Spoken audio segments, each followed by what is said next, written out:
Ангинаның келесі түрі фолликулярлы ангина деп аталады. Ол катаральды ангинаға қарағанда ауыр түрде өтеді, себебі бұл кезде таңдай бадамша безінің ішіндегі фолликулаларда қабыну процесі жүреді.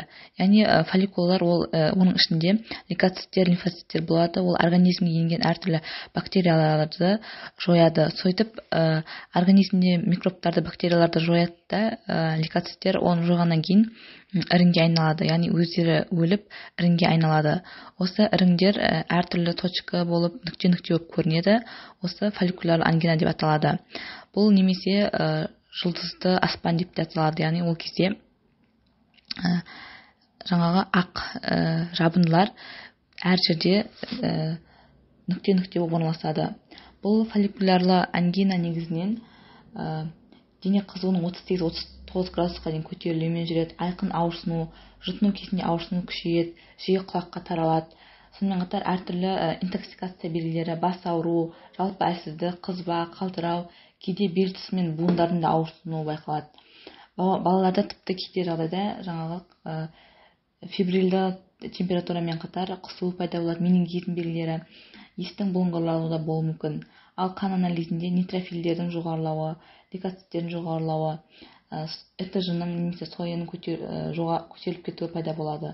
Сонымен қатар жаңағы жақ астындағы жергілікті лимфа түйіндерінің ұлғаюы пайда болады. Негізгі емі антибиотиктер. Антибиотиктер қабылдау 7-10 күн болу қажет. Және антибиотик қабылдағанда соңғы 3 айда басқа антибиотик қабылдаған жоқсыз ба, соған байланысты болу керек. Егер сіз соңғы 3 айда пенициллиндер тобынан антибиотиктер қабылдасаңыз, онда бұл кезде цефалоспориндер тобынан антибиотик қабылдау керек. Солай антибиотиктерді өзгертіп отыру керек, себебі антибиотикке төзімділік туындап кетуі мүмкін. Және ауыз қуысына, бадамша бездерге әртүрлі қабынуға қарсы спрейлерді, Танифлекс, Тантумверде себуге болады. Бірақ оны сепкен кезде 3-4 секундтай тынысты ұстап тұру қажет, демді ұстап тұру қажет. Оны жұтып қоюға болмайды, ол кезде әсері болмай қалуы мүмкін. Ангина негізінен бетті гемолитикалық стрептоктармен жұғуы мүмкін деп айттық. Ол бетті гемолитикалық стрептоктар ауа тамшылау жолымен жұғады, яғни ауру адамнан түшкіргенде, жөтелгенде жұғуы мүмкін. Көбіне адамдар көп шоғырланған жерлерде балаларға жұғуы мүмкін, үлкен адамдарға да жұғуы мүмкін. Және ол ангина жұққан кезде 2-3 күнде немесе 1 аптаға дейін жасырын түрде өтуі мүмкін. Оны жұтып қоюға болмайды, ол кезде әсері болмай қалуы мүмкін. Ангина негізінен бетті гемолитикалық стрептоктармен жұғуы мүмкін деп айттық.